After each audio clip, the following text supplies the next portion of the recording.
महाराज जी, आत्मा और परमात्मा में अंतर क्या है? कुछ नहीं, जल तो वारी पानी, क्या अंतर है? एक ही शब्द के पर्यायवाची शब्द है। आत्मा, परमात्मा, ब्रह्म, भगवान, जो भी कहा जाए। ज्ञानी लोग जिन्हें ब्रह्म कहते हैं, योगी जन उन्हें परमात्मा कहते हैं, भक्त जन उन्हें भगवान कहते हैं। वही हमारी आत्मा है, आत्मा ही वही है, वही परमात्मा है। हम सब भगवत स्वरूप है। तत्त्वमसि, तुम वही हो, लेकिन अपने स्वरूप को भूल करके देह भाव में आकर स्त्री पुरुष जड़ चैतन्य नानात्व में फंस करके नाना प्रकार के विकारों को प्राप्त हो रहे हो। निर्विकार परमात्मा स्वरूप होते हुए भी आप परमात्मा स्वरूप ही है। ब्रह्मविद ब्रह्मैव भवति, जो ब्रह्म को जान लेता है वो ब्रह्म स्वरूप हो जाता है, क्योंकि ब्रह्म स्वरूप था, ब्रह्म स्वरूप है, ब्रह्म स्वरूप रहेगा। आंचल जी पंजाब से। राधे राधे महाराज जी। महाराज जी, नियम बंधित भक्ति या पूजा और प्रेम सहित भक्ति दोनों में कौन सी आवश्यक है? नियम से, नेम से ही प्रेम का प्रादुर्भाव होता है। पहले साधक को चाहिए कि दृढ़ता पूर्वक नियम का पालन करे, फिर उसी में प्रेम हो जाता है, फिर प्रेम से पूजा होने लगती है। नेम उसी में समा जाता है, लेकिन नेम आवश्यक है। बिना नेम के प्रेम का प्रादुर्भाव नहीं होता। और जब प्रेम रहता है तो नेम को रहने नहीं देता। वो नेम में जो बंधन है उस बंधन को तोड़ देता है। लेकिन जब तक प्रेम न हो तब तक नियम का बंधन होना चाहिए। इतने माला जप करना, इतना पाठ करना, इतना पूजा करना, इतना परिक्रमा करना, ये करना। जो नियम अपने हैं वो नियम प्राणपन से निभाना चाहिए। चाहे सर्दी हो, गर्मी हो, बरसात हो, शरीर रोगी हो, कैसी भी परिस्थिति में नेम का पालन करना चाहिए। उसी नेम के पालन रूपी तपस्या से प्रेम का प्रादुर्भाव होता है। जो नियम का पालन नहीं करते वो किसी भी काम के नहीं रहते। परमार्थ हो या स्वार्थ, किसी काम के नहीं रहते। नियम का पालन करना अत्यंत आवश्यक है। तो जो जहाँ है वो अपने कर्तव्य का पालन करते हुए साधना का कुछ नियम ले। अब आजकल क्या साधना के लिए बात करें, प्रायः 9 बजे तक सोते हैं, 10 बजे तक सोते हैं, तो क्या साधना करेंगे? ब्रह्म मुहूर्त में 3 बजे 4 बजे जग जाना, नहा धोकर थोड़ा व्यायाम करके फिर अपनी दिनचर्या में लगना। मनुष्य जीवन प्रकाशित हो। अब बुझे बुझे से चेहरे, विषयों का सेवन, खान पान गंदा, बस वही नींद, आलस्य, प्रमाद, हिंसा, दुर्भावनाएं, तो साधना कैसे? साधना के लिए तो बहुत पवित्र जीवन चाहिए। तो अब आप लोग तो धन्यवाद है जो प्रातः काल उठ करके ऐसे मौसम में भी आप सत्संग सुनने आए हैं। नहीं तो लोग रजाई नहीं छोड़ते, 9-9, 10-10 बजे तक सोते रहते हैं। नहीं, आजकल का तो नियम सा बनता चला जा रहा है कि रात के 2-3 बजे तक जगना और फिर सो जाना, 9-10-11 बजे तक सोना। ये आसुरी प्रवृत्ति है, ये ठीक नहीं है। जिनकी नाइट ड्यूटी उनकी बात अलग है, लेकिन अपनी एक नियम शैली होनी चाहिए। इतने बजे सोना, इतने बजे जगना। अब हम लोगों ने कभी अलार्म नहीं रखा, ना मोबाइल ना घड़ी। कहाँ गंगा किनारे मोबाइल घड़ी।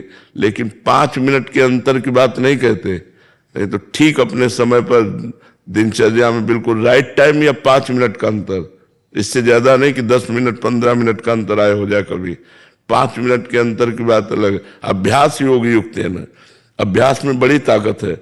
अगर अभ्यास की जाए तो आंख में पट्टी बांध करके गोली मारी जा सकती है। जरा सा खुरक मिल जाए तो पता चल जाएगा किधर है। बस वो कान से जरा सा सुन के उसी शब्द वेदी बाण पहले चलते थे। तो अभ्यास और नियम और अभ्यास के द्वारा हम माया पर विजय प्राप्त कर लेते हैं। नियम ही नहीं, अभ्यास ही नहीं है भजन का, तो फिर ऐसे प्रपंच में समय ज्यादा व्यतीत होता है, भगवान की साधना में नहीं। इसलिए सबसे पहला नियम से चलना चाहिए। योगेश्वर दास जी वृंदावन से। रुचि का प्रश्न है महाराज जी। महाराज जी, आप कह रहे हैं कि गीता जी में भगवान बहुत जगहों पर कहते हैं कि मैं ही सब कुछ हूं। सूर्य का तेज मैं हूं, चंद्रमा की प्रभा मैं हूं, नारियों का मातृत्व भाव, पुरुषों का पुरुषत्व भाव, तेजस्वियों का तेज, वैश्वानर के रूप में भोजन पचाता हूं। लेकिन महाराज जी 18वें अध्याय में भगवान श्री कृष्ण कहते हैं ईश्वर सर्वभूतानाम, और उसके आगे ही कहते हैं तवेव तवेव शरणम। महाराज जी आप कह रहे हैं कि भगवान यहां अहम सर्वभूतानाम भी कह सकते थे, लेकिन उन्होंने ईश्वर ही सर्वभूतानाम ऐसा क्यों कहा महाराज जी? इसमें ईश्वर किन ईश्वर की बात कर रहे हैं? जब अर्जुन भगवान सामने है और पूछते हैं ईश्वर को संबोधन करके, तो भगवान ईश्वर का ही उत्तर देते हैं, वो ये नहीं कह रहे कि। और जब अर्जुन कहते हैं कि मैं हार गया, अब मैं आपकी शरण में हूं, आप बताइए मुझे मेरा श्रेय क्या है? तब कहते मन मना भव मद भक्तो माध्या जी माम नमस्करो, मेरे को नमस्कार कर, मेरे को प्रणाम कर, मेरी पूजा कर, मेरे मन वाला हो जा। फिर ईश्वर को नहीं कहा। समझ रहे हो कि बात नहीं समझ रहे? जब अर्जुन ईश्वर की बात करते हैं तो भगवान ईश्वर शब्द का प्रयोग कर देते हैं, और जब कहते हैं मैं हार गया, ये सांख्य योग, कर्म योग, कभी ये योग कभी योग, हमें एक वो बता दो जिससे हमारा परम कल्याण हो। तो बोले सर्वधर्मान परित्यज्य माम एकम, मेरी शरण में आ जा। तो प्रश्नकर्ता के अनुसार उत्तर दिया जाता है। प्रवीण प्रवक्ता वही होता है जो प्रश्नकर्ता के अनुसार उत्तर दे। अब जैसे अगर इसको थोड़ा हटाकर परमार्थ से देखो तो लगेगा नहीं कि एक अहम बड़ी बात है। मन मना भो मद भक्तो माध्या जी बाब नमस्करो, मेरे मन वाला बन, मेरे को नमस्कार, मेरे को, ये अत्यंत प्रियता में होता है। और प्रवीण प्रवक्ता वही होता है जो प्रश्नकर्ता के शब्द पर उत्तर दे। शब्द जो है वो परमात्मा कैसा है तो फिर उसका वर्णन करो। नहीं तो सामने परमात्मा श्री कृष्ण खड़े हैं, उनको मान क्यों नहीं रहे हो? जब कहते मैं हार गया तब कहते सर्वधर्मान परित्यज्य माम एकम शरणम व्रज, तू मेरी शरण में आ जा, सब छोड़ दे, सब छोड़कर मेरी शरण में आ जा। अहम तो हम सर्व पापेभ्यो मोक्षयिष्यामि मा शुचा, मैं तुम्हें समस्त पापों से मुक्त करके परम पवित्र कर दूंगा। तो बात समझ पा रहे ना आप? सुनीता सिंह जी। राधे राधे।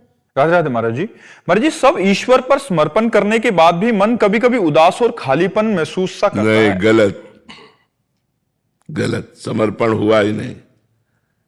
सब समर्पण करने के बाद मन ऐसा उत्साहित रहता है हर समय कि तुम्हें वाणी की सामर्थ्य नहीं कि हम तुम्हें बता सके। बस इतना तुम्हें लौकिक उदाहरण में यद्यप जमता नहीं है फिर भी उदाहरण बता रहे हैं। जैसे किसी नए लड़के का और उसके मनोनुकूल लड़की मिल गई हो, और नई लड़की को उसके मनोनुकूल लड़का मिल गया हो, और दोनों का ब्याह 2-4 दिन में होना हो, उनका मन कैसा रहता है? फूला फूला नहीं रहता। तो ये तो एक लौकिक प्रीतम की बात है, लौकिक प्यार की बात है। अलौकिक प्रीतम अनंत ब्रह्मांडों के स्वामी के मिलन की चाह, और उदासी और मन खाली खाली, ऐसा मुझे तो नहीं लगता। हर समय एक नवीन उत्साह, एक नवीन चेष्टा, नए पद्धति से भजन करने का, नई तपस्या करने का मन, प्रभु के लिए प्राणों को बलिदान करने का मन, ये उत्साह रहता है। हाँ, भोगों से मन हटा रहे हैं और परमानंद मिला नहीं तो खाली खाली पन होता है कि भोगों को भोग नहीं रहे और प्रभु का रस मिला नहीं तो एक खालीपन सा महसूस होता है। ये खतरनाक स्थिति होती है। इसी खालीपन में फंस जाता है साधक। साधक इसी खालीपन में फंस जाता है। इस खालीपन को व्यक्त न करे और इस खालीपन को महसूस भी ना होने दे और आगे बढ़ता चला जाए तो परमात्मा की तरफ बढ़ जाएगा, न कहीं फंस जाएगा। कंचन कामनी कीर्ति कहीं न कहीं ढेर हो जाएगा, क्योंकि उसे कोई चाहिए, उसे कुछ चाहिए। खालीपन महसूस हो रहा है ना, और जिसे नहीं चाहिए वो निकल जाता है। जाहि न चाहिए कबहु कछु, तुम सन सहज सने बसो निरंतर तासुर सो राउर निज गे। जीवन में ये बात जरूर हमारी जो भी साधना कर रहे हैं, ये बात जरूर समझे कि जब तक भगवदानंद नहीं मिलता, विषयानंद का त्याग किया जाता है, तब तक एक मन में अभाव सा रहता है। लगता है कोई मेरा हो, मतलब आखिरकार मनुष्य शरीर है ना, तो उसकी मांग होती, और वो मन है और कुछ नहीं है। वो भोगों को भोगना चाहता है, वो संसार में फंसाना चाहता है, और साधक समझ नहीं पाता तो कहीं धन में, मान प्रतिष्ठा में, कहीं न कहीं वो मन दे बैठा। जहां मन दे बैठा मारा गया, जहां मन दे बैठा मारा गया। जो अपने मन को हर जगह से बचाकर संभाल कर सावई मनः कृष्ण पदारविंदयो, भगवान के चरणारविंद में अभाव, भगवान मेरा मेरे हृदय में विराजमान है। अभाव किसका? अभाव जो अनुभव हो रहा है वो भोगों का। चूंकि भोगानंद छूट रहे और भगवदानंद मिल नहीं रहा, इसलिए वो बीच की स्थिति बड़ी डामाडोल होती है। इसमें बहुत संभाल के चलना चाहिए साधक को, नहीं तो वो गिर जाएगा। कंचन कामिनी कीर्ति किसी न किसी में गिर जाएगा। के सत्यनारायण जी, राधे राधे महाराज जी, प्रणाम। महाराज जी, मंदिर और महंतों के पास आने वालों की अपूर्व वृद्धि हुई है। मंदिर जाने वालों की और संतों महंतों के पास जाने वालों की अपूर्व वृद्धि हुई है, जो पहले देखा नहीं गया। ऐसे में महाराज जी, क्या इसे देखकर हम त्रेता युग की भक्ति लौटने का संकेत माना जा सकता है? देखो, युग धर्म तो अपना प्रभाव दिखा के रहता है। ये तो भगवान की कृपा से प्रकाशित हुआ है। जैसे इस समय तो त्रेता युग तो नहीं, पर त्रेता युग जैसा, जैसे मां तो नहीं पर मां जैसी है रे। युग तो कलयुग ही चल रहा है, पर संतों का और भगवान के भक्तों का प्रताप जब उदय होता है तो वो युग धर्म में भी वो सतयुग और त्रेता को ला देता है। जैसे इस समय आप देखो, सतयुग में बैठे हैं, कोई प्रपंच नहीं, कोई कामना नहीं, कोई अशांति नहीं, एक अलौकिक आनंद आप अनुभव कीजिए, एक भागवतिक आनंद, एक मतलब दिव्य शांति, ये सतयुग की है। कलयुग में होते हैं ये भी। तो साधु समागम, भगवान के भक्तों का जो प्रेम, उससे प्रभावित होकर भगवान जो अपना प्रकाश करते हैं, ये प्रकाश भगवान का ही है, किसी व्यक्ति का नहीं है। तो भगवान प्रकाश करते हैं, तो भगवान सत्य है, तो सत्य प्रकाश होता है, तो उसी में सतयुग का प्रभाव दिखाई देता है। नाम जप, नाम कीर्तन, भगवत कथा, भगवत वार्ता, ये सब सत्य है, तो इसी से सतयुग है। और कलयुग में जहां शराब पी जाती, मांस खाया जाता है, व्यभिचार किया जाता है, जुआ खेला जाता है, चोरी, हिंसा, घूस, इस तरह के व्यवहार होते हैं, वहां कलयुग का प्रभाव होता है। तो इस समय जो प्रभाव दिखाई दे रहा है वो भगवान का प्रभाव है। हम भी आश्चर्यचकित है कि कलयुग में ऐसी प्राणियों की श्रद्धा, जिसे आश्चर्यमयी श्रद्धा कहते हैं, वो आश्चर्यमयी श्रद्धा लोगों में प्रकाशित हो रही। ये भगवान की कृपा है और ये आगे चलकर नहीं रहेगी। क्योंकि जैसे जैसे कलयुग का प्रभाव बढ़ेगा वैसे वैसे दबती चली जाएगी। पीछे नहीं थी, मुगलों का राज्य था, पीछे नहीं थी। ये बीच का जो अभी समय आया है, ये बहुत अच्छा समय आया है। इस समय अपने को भगवान की आराधना करने की बड़ी अनुकूलता है।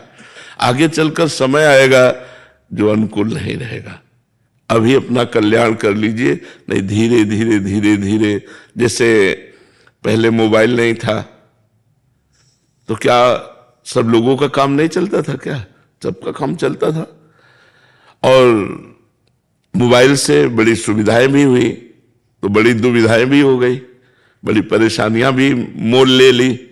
जैसे बच्चे गेम खेलने लगे, पैसे लगाने लगे, गंदी बातें देखने लगे, गंदे सीरियल देखने लगे, उससे गंदी विचार, निगेटिव विचार, धर्म रहित विचार जो हमारे समाज में वायरल की तरह फैल गए। नहीं, वायरस की तरह नहीं फैल गए। छोटे छोटे बच्चों में गंदी बातें। एक 12 वर्ष का बच्चा यहाँ बैठ करके बोल रहा था, मुझे बचा लीजिए। हम कहा, आपको क्या हो गया? बोले, मैं गंदी बात का शिकार हो चुका हूं। आप कितने साल के हैं? बोले 12 वर्ष के। तो अब 12 वर्ष का बच्चा गंदी बात का शिकार हो गया, तो इसका मतलब है गंदा संग। तो बहुत बढ़िया एकांत में गंदा संग मोबाइल से है। अपना कमरा बंद किया, बोले हम पढ़ रहे हैं, और मोबाइल से गंदी बातें बच्चे देखें तो गंदे संस्कार बनते हैं। अब वो बच्चे जिनका 12-13 वर्ष में गंदे संस्कारों द्वारा निगेटिव विचार परिपक्व हो रहा है, वो आगे चलकर क्या कर पाएंगे? साधना कहाँ हो पाएगी? साधना की नींव तो बर्बाद हो गई। नींव तो बाल्यावस्था ही होती है। किसी भी उन्नति के लिए बाल्यावस्था को बहुत सुरक्षित रखने की आवश्यकता है। परिपक्व अवस्था जब तक 25 वर्ष की ना हो जाए तब तक बहुत सावधानी से रहना चाहिए। ये नींव है जिंदगी के महल की, ये नींव है बाल्यावस्था। अब बाल्यावस्था में व्यसन बच्चे नशा करने लगते हैं। ये सब कलयुग का प्रभाव है। नहीं तो त्रिकाल संध्या करना, गुरुकुलों में वास करना, बड़ा पवित्र जीवन बाल्यावस्था का होता था पहले। अब तो मतलब तो अभी भजन कर लो, आगे समय आएगा जो भजन में सहयोग नहीं होगा। देखो वातावरण का बड़ा प्रभाव पड़ता है। हम जैसे वातावरण में रहते हैं वैसी हमारी सोच बन जाती है। तो अगर हमें अच्छा वातावरण मिले तो हमारी अच्छी सोच हो जाएगी, गंदा वातावरण मिले तो गंदी सोच हो जाएगी। अच्छी सोच है आपकी लेकिन वातावरण गंदा है तो आपको लड़ना पड़ेगा, आपको लड़ना पड़ेगा। अपनी सोच को बचाए रखने के लिए, अपनी सोच को बढ़ाने के लिए वातावरण की बहुत आवश्यकता होती है। कलयुग में वातावरण मिलना बहुत कठिन है। नहीं, आप कंठी तिलक ये सब लगा के जाए और वो लोग शराब पी रहे हैं, आपका उपहास कर रहे हैं, तो आपको मतलब लड़ना पड़ेगा। अपनी कंठी को बांधने के लिए, अपने तिलक को लगाने के लिए, नाम जप करने के लिए आपको लड़ना पड़ेगा, क्योंकि वो परमाणु आपको परास्त करने की कोशिश करेंगे और आपको सहयोग देने वाला बहुत कम चांस है। नहीं तो उपहास करने वाला ज्यादा। धीरे धीरे आगे चलकर समय ऐसा आएगा, इसलिए अभी चांस है अपने मन को भगवान के चरणों में, क्योंकि वातावरण बहुत अच्छा है, बहुत अच्छा वातावरण है। तो हमारा इस समय जो वातावरण चल रहा है बड़ा धार्मिक और बड़ा भागवतिक वातावरण है। हम लोगों को बड़ा सपोर्ट है, तो इसलिए खूब बढ़िया भजन का अवसर, भजन कीजिए। विश्वास जी वाराणसी से। राधे राधे महाराज जी। महाराज जी, क्या समाज सेवा करने से प्रभु सेवा का मार्ग खुलता है? भाव बनाओ के, यदि हम प्रभु का भाव बनावें, सब में भगवान है, तो हम जो समाज की सेवा कर रहे हो अपने भगवान की सेवा कर रहे हैं, तो इससे प्रभु का मार्ग खुलेगा। और केवल समाज सेवा कर रहे हैं, भगवत भाव नहीं, तो पुण्य बनेगा। पुण्य कोई खास चीज नहीं होती, उससे लौकिक सुखों की वृद्धि होती है पुण्य से, लेकिन भगवत मार्ग खुल जाने पर अविनाशी पद की प्राप्ति होती है। दुखों का जड़ से नाश हो जाता है और जीव परमानंद में डूब जाता है। इसलिए हमें चाहिए कि समाज सेवा तो करें, पर उसमें अच्युत भावना युक्त, श्री कृष्ण भावना युक्त, मेरे भगवान इनमें विराजमान है, उस भावना से करें। किसी को वस्त्र दे रहे हैं तो भगवान के द्वारा दी हुई वस्तु को भगवान को दे रहे हैं। तो दियम वस्तु गोविंदम तुभ्यमेव समर्पये। हे नाथ, आपने हमें वस्तु दी और आप इस रूप में आके स्वीकार कर रहे हैं, ये हुआ भगवत मार्ग। और मैं अपनी जैकेट मेहनत की कमाई हुई इनको दान दे रहा हूं, ये हुआ पुण्य। तो पुण्य का थोड़ा बढ़कर लाभ मिलता है, लेकिन भगवत मार्ग तो दुख को जड़ से मिटा करके अनंत आनंद प्रदान करता है। इसलिए भगवत मार्ग खोलने के लिए हमें भगवत भावना की अत्यंत आवश्यकता है। जिसके साथ भी हम व्यवहार करें, भगवत भाव से व्यवहार करें। समझ पाए आप? पंकज गजेंद्र जी रायपुर से। राधे राधे राधे महाराज जी। महाराज जी, वाणी पाठ जब करो, मंत्र जप करो या आरती के समय मन स्थिर नहीं रहता, उस समय मन ज्यादा भटका। कोई परेशानी की बात नहीं। अगर भोजन पाते समय मन न लगे तो पेट तो भर ही जाएगा। मन न लगे तो पेट नहीं भरेगा क्या? पेट तो भर ही जाएगा। ऐसे ही हमारा कल्याण तो हो ही जाएगा। और आज मन नहीं लगा, लेकिन एक समय मन लग जाएगा। विषया आनंद का भोक्ता अभी मन है, तो उसको भोगों में अच्छा लगता है। देखो 3 घंटे फिल्म देखो, भला मन कहीं चला जाए तो बताना, लेकिन 3 घंटे नाम जप तो मन आपको परेशान कर देगा, क्योंकि इसका अभ्यास सत का नहीं है, असत का अभ्यास है। असत अभ्यास में ये मन राजी है और सत अभ्यास में ये राजी नहीं है। तो इसको राजी करना पड़ेगा, अभ्यास के द्वारा हमें इसे राजी करना पड़ेगा। जैसे एक संत से उनके शिष्य ने कहा कि आपने हमें जो नाम दिया राम राम, 18 वर्ष हो गए जपते हुए, कुछ लाभ तो दिखाई नहीं दे रहा। 18 वर्ष हो गए जपते हुए। तो उनका ठीक है, तुम हमें गुरु मानते हो? कहा, बोले हमारी कसम तुम्हें, जिस नाम को तुम 18 वर्ष से जप रहे हो लाभ नहीं मिला, बस कल तक मत जपना, कल हम तुम्हें दूसरा नाम देंगे। जो कल तक तुम ऐसे रहो, एक बार भी नाम न जपना, तुम्हें हमारी कसम है। 18 वर्ष का अभ्यास, जो ही वो पीछे मुड़ा, श्री राम राम शुरू हो गया। वो रो पड़ा और रो के बोला, गुरुदेव ऐसा नहीं हो सकता, ऐसा नहीं हो सकता, अब मैं इसके बिना जी नहीं। बोले ये मिला है ये फल मिला है, मन राजी हो गया, अब तुम इसके बिना जी नहीं सकते, ये मिला है। भगवान नाम तुम्हारा जीवन बन चुका है, यही तुम्हें भगवत प्राप्ति करा देगा। नाम जप, वाणी पाठ, सतमार्ग, इसमें हो सकता है कि कुछ दिन आपको प्रगट में कोई फलानुभूति ना हो, कोई आनंद ना मिले, कोई लाभ ना दिखाई दे, लेकिन वो लाभ दे रहा है, आपके पापों का नाश कर रहा है, आपके अशुभों का नाश कर रहा है और आपको भगवान के नजदीक ले जा रहा है। आपकी समझ जिस दिन आएगी उस दिन आप निहाल हो जाएंगे। चुपचाप करते रहिए, ये असत क्रिया तो है नहीं। सोचो, जब गंदी क्रिया, असत क्रिया अपना फल दे के रहती है, तो सत क्रिया क्यों नहीं फल देगी? हम वाणी पाठ कर रहे हैं, हम नाम जप कर रहे हैं, हम दूसरों की सेवा कर रहे हैं, वो हमें लाभ नहीं देगा।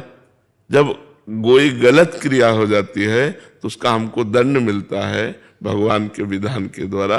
तो जब अच्छी क्रिया हम कर रहे हैं तो उसका फल क्यों नहीं मिलेगा? तो हमें विश्वास करना चाहिए, मन लगे या ना लगे, हम वाणी पाठ करते हैं, नाम जप करते हैं, भगवत कथा सुनते हैं, भगवत चर्चा करते हैं, नाम कीर्तन करते हैं, इसका फल अवश्य मिलेगा।